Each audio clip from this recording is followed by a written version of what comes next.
Mr. Chair, I think we are ready whenever you are. Okay. 3 o'clock, call this meeting to order. Will you do roll? Sir.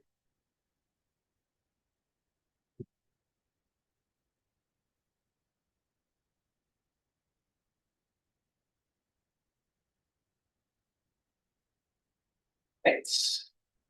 On the screen, let's go down the row here. David, Here. Chris Brick. Kevin. Jeremy. Here. Jenny. Here. Greg. Here. Lauren. Here. Ellie. Dick. Here. Jeff. Here. Dan. That'd be. I should say, sorry, James is not here, but Dan is his. Dan. proxy. Here. Yeah. Oh, other Dan. Other Dan, sorry. Three Dan here. Let me see, yeah, so Dan one, Dan two, Dan three, no. Pass them in. Rex. Now, Yeah, I'm here. Still here. Brenda. Here. Jeff. Here. Chief Petty. Here. Clint. Katie. Emma. And Harry. Mr. Chair, we do have court. Hey, Chris. All right, thanks. Public comment on the agenda. Anyone in person? Like me?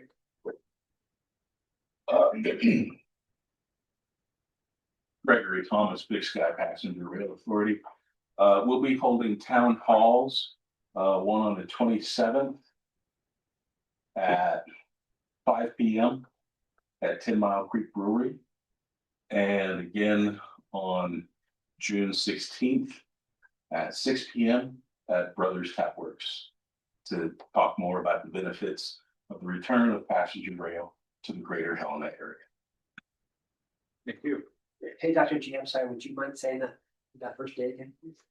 May 27th, 27. next Tuesday, 10 Mile Creek Brewery at 5 p.m. Thanks, sir. Any other comments in person? Online? I'm hearing none.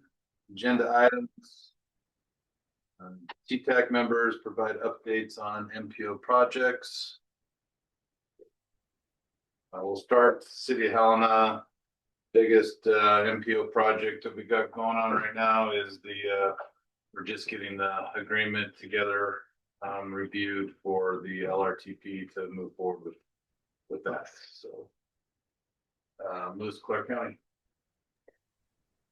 Good morning, David, Chairman, and members of the TTAC. I don't have a lot of updates today that are any different than what we said previous months. We're still in the design phases, a couple of our projects, and nothing's been finalized on those yet. So nothing new to report today. Thanks. City of East Helena. Similar, not much to report from the city of East Helena. City's still working through FHWA on a signed agreement for Valley Drive. Other than that, pretty quiet. Thank you. Thanks. MDT. Yes, just a brief update. The pavement press project on I-15 is planned to begin June 16th. Which is a bit quicker than the contract had anticipated, but they moved up their notice to proceed. June 16th. Thanks. Any questions on any of the projects? Okay. Old business update on the contract with RPA. As the agenda states, the TPCC approved it on the 5/12/25. We're just getting the last review of it to get out for, prior to getting it out for signatures, and then we'll be having a kickoff meeting for that, upcoming. I want to give an update on the TA funds. Absolutely. Yes, so the T last week approved our TA procedure. The thought that we want to go live with our funding.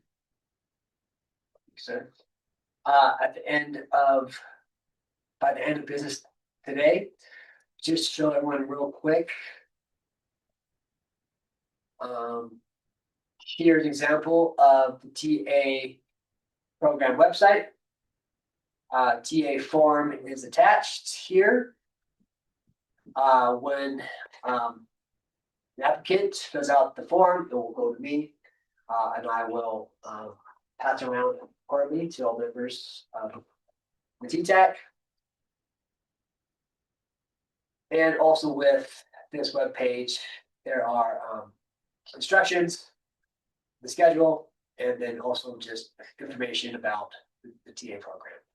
So this will go live, but before the end of business today, the deadline of applications due by August 2nd. Any questions for Ty?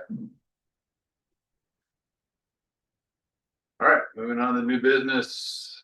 Yeah, David, Chair, yes. sorry, I had a quick question on that.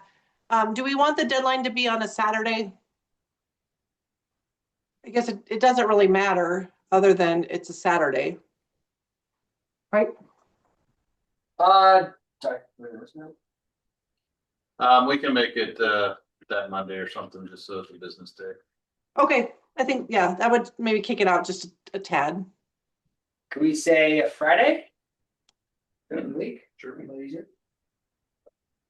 That's fine too. All right, we'll make that change. Okay. Any other questions? All right, new business, Jeff, update on the MDT functional classification. And the chair and members, let's see if I can get my screen share going.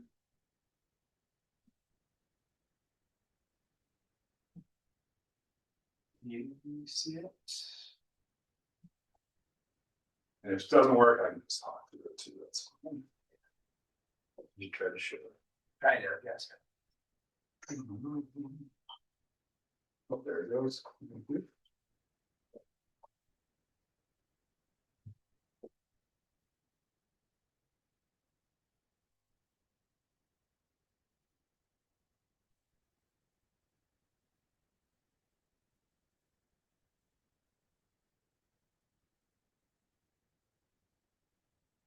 All right. It's really some slides just to have while I'm chatting here.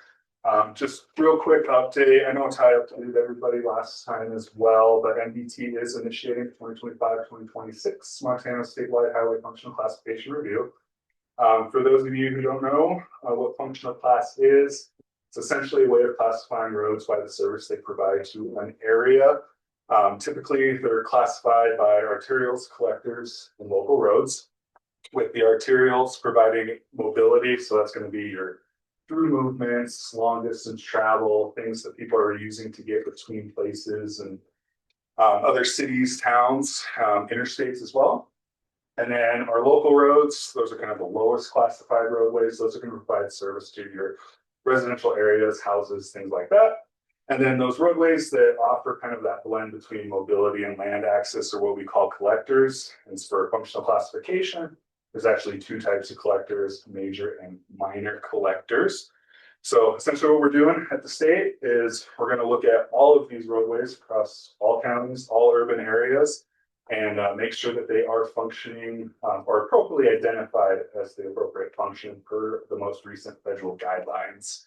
The last time this was done, actually that might be a slide or two ahead, so we'll go ahead and just keep going.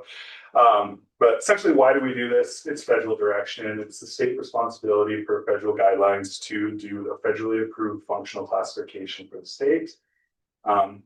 We use it for different reasons at the state, like the ones you see on this slide here, road design expectations, such as like speed limits, capacity. Additionally, we use them for our own design standards as well.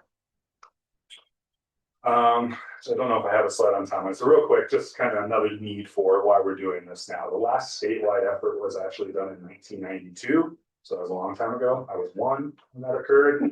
And so as you can probably imagine, the state's changed a lot since that time. And so it's definitely a need. We did initiate a review back in 2019. However, that one did not get completed. And so we're going for it again. Additionally, we're going for a pretty intense timeline for this one because it is, we got dinged during our federal review of the state by the feds that this is a need. They want to see it sooner rather than later get finished. So we're going to move fast and furious, but we feel like a lot of the work that we did in the 2019 effort was really good. So we are going to use a lot of that moving forward. And then additionally, we've caked in a few extra things this go around as well to have you guys help us at the state kind of make sure that this is a well-functioning current system. So anytime we do changes to anything though, there's going to be impacts. And so some of the general impacts I just have listed on this slide that affect both MUT and the local governments. It's going to include probably the main impacts going to be on your secondary and urban highway system designations. So those designations do have eligibilities based on functional classification. So just for a little extra background on what highway system, that's your national highway system, urban routes, secondary, state highway, or what we call sometimes X routes, things like that. And so if a functional classification recommendation comes out and it no longer meets the eligibility for the system designation, then the system would also get changed as well. And that will happen.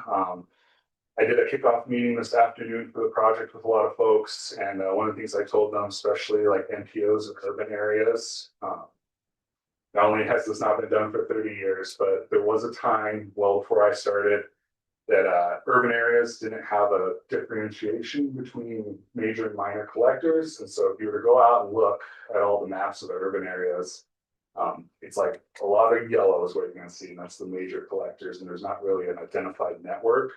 And that's because that used to be just collectors for urban areas. Now we have updated guidelines and it broke it out between the 2 different definitions for collectors. And so because of that, we do see a lot of changes potentially happening in our urban areas to kind of flush out that network and create those minor collector routes. Some of the other impacts you might see, but probably less impactful.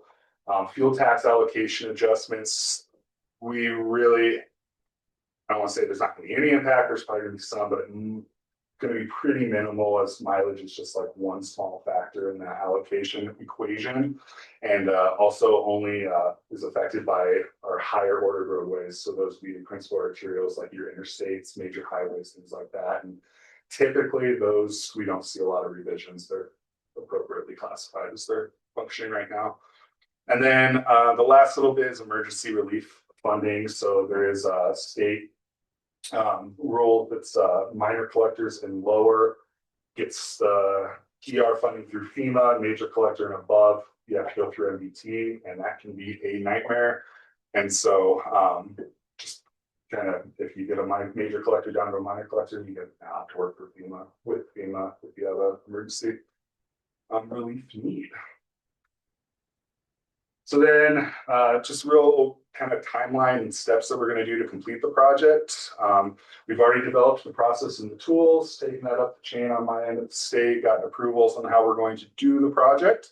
And then kickoff presentations. So kicked it off with all of our project teams the other week to let them know what they're going to be doing on our end internally at MDT. And then actually just this afternoon kicked it off, had invites for representatives from each county and urban area to come attend this afternoon, and went over a lot of the same information, though maybe a little more in depth than what you're getting here right now. Just announce we're doing the project, and then also detail where you guys can provide feedback to us and let us know what you guys are seeing with your networks. So then that started, we initiated a commenting period. There is a story map out live right now that has your current existing functional class and current existing highway system network.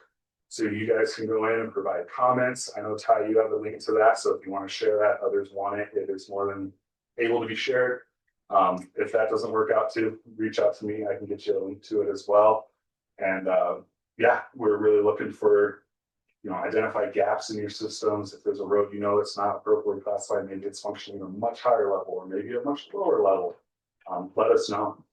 And then we're going to have that commenting period open for 2 weeks and a day because of a holiday. So it is, again, a tight timeline, but that's primarily because of what you see on this slide is our goal to meet the December commission meeting. Again, kind of our I guess, reason for this to be a little expedited is those findings from FHWA. So wanting to get this project buttoned up. There will be another opportunity for you guys to comment as well once we finish our reviews. Before we go for any concurrence with FHWA or commission, that map that's out right now will essentially be re-released. Instead of showing your current, it's going to show what we're recommending. And so you guys can provide us some feedback on that. And then additionally, if there's any other requests such as this to come speak at tax PCCs, county commissions, city commissions, just reach out to me. And as long as my schedule fits it, I'm more than happy to come speak about functional class in this project. And then the last little bits of these are just approvals. So I'm not going to go into a whole lot of detail on those. Yeah, I'm sorry to interrupt you, and I'm sorry if I missed it, but you sent me a link for that map, correct? Correct. Or is that coming? Nope, that was sent this morning, so you should have got it just this morning, yeah. Okay, And if not, reach out to me. okay, thank you. This guy, I forgot was in here, but this is actually pretty nice. This will show you real quick. This is what that story map looks like that you guys can provide comments on. It's just going to provide some instructions for commenting. That takes you to the maps. If that's too small for you, there's a little option to blow that up. And then you can essentially drop points, draw a line on a route, give us all the information you want. And then there's also an ability to add an attachment to your comments. If you do provide comments on this, and it won't show right away when you submit, we are doing having to go through the project management team just for reviews, just to weed out like foul language or anything like that that we might get not related. And so, but then once it goes through that, when you come back in the next time, it should be reviewed. I'm checking these about twice a day myself to get them through. So you can come back and see what comments others have had as well. And just some additional things. If you guys were around for the last time we kicked this off in 2019, we felt like one of the reasons that didn't come to completion was because we kind of did keep it a little closed doors and planning even at MDT level. And so the things we're doing this time is we're bringing a lot more MDT folks. We're bringing in district staff, higher level management on review teams, so that essentially everything our reviewers do is going to get screened through all of them before it even comes out to you guys as well. And then these commenting periods and platforms. So last time we essentially announced, hey, we're doing this project. We did everything, came out to you guys, showed you a map and said, you like this? And as you can tell, there's a lot of feedback we got doing it that way. So we're really hoping and implementing a couple commenting periods here and then just trying to be a lot more transparent throughout the process will be seen as a good positive when we start to go out for concurrences on these things. And then last little bit we just improved was online resources. We also handled this pretty much hard copies and PDFs last time. It was a lot of work and a lot of changes. So we are taking advantage of the modern technologies that we have to create some online resources such as the story map and transfer a lot of this data digitally to also help us streamline to meet that need for FHWA. Next steps, we had the kickoff presentation already today, and so we are going to kick off the commenting period that also started today for the first 2-week turnaround time, and our reviewers, we're getting them going on reviews ASAP. So with that, just my information up on that slide there. If you guys do have any questions, reach out to me. Yeah. Just real quick, Jeff, you mentioned the two maps, the existing and then the future classification. Are you gonna highlight any changes on that second map so we did good? I can definitely see. I will say a lot of that stuff, it's up to our GIS team and mapper, but they can usually make some pretty slick stuff work out. So I can see if there's like a layer that they might do a toggle, be kind of nice and something like that. It's a possibility. So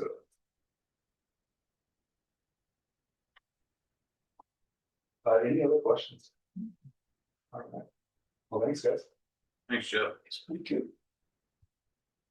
All right, moving on to informational federal fiscal year 2026 TL and F 5303 tie. Yeah, and this is just more of an FYI for the group. We MDT has sent our MPO, our fiscal year 26 PO funds, again for our UPWP. Is looking like we'll have $392,000 for our next year for planning funds. Also into consideration, we are looking to carry over roughly 200K in our reserve. So we could have maybe around, what's that, 500, 600,000 next year. In addition, we have 5303 funds, so it's more Lauren, which will be of interest. We have $86,000 for our transit planning funds for our next year. For next steps, we still need to do our amendment to our current UPWP. Now that we can sign the contract with RPA, we have the number of what we will spend between now and the end of September.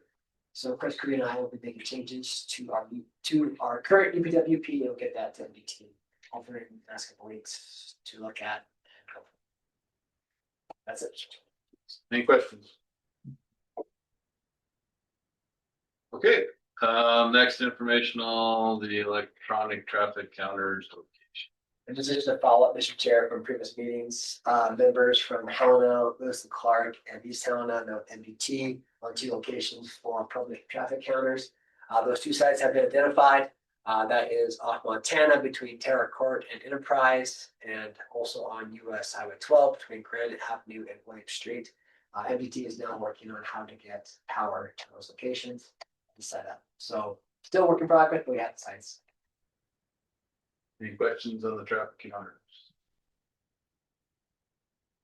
All right, member communications and discussion topics. Anybody have anything they want to talk about? Yes, Dick. Jim, you mentioned, or Ty, I guess you mentioned the kickoff meeting with Petra. Yeah, is that do you have a time and a date? We don't. So Okay. ideally would have the contract signed probably I'm hoping by the end of next week. Okay, I will give RPA a couple of weeks to plan. I would imagine we have the middle of June, probably have kickoff meeting. Ideally, I would like to combine the TTAC and the TPCC. If we can for that meeting, just to hear from public. oh, okay. Presumably you sent out, Yes, sir. Yeah. Yeah, ideally we have it on Monday, maybe during a TTAC meeting. So Okay. everyone's calendars. yeah. Good, thank you. Anybody else? Anybody online? Okay. If nothing else, this meeting's adjourned. Thank you, everyone. Thank you. Thanks.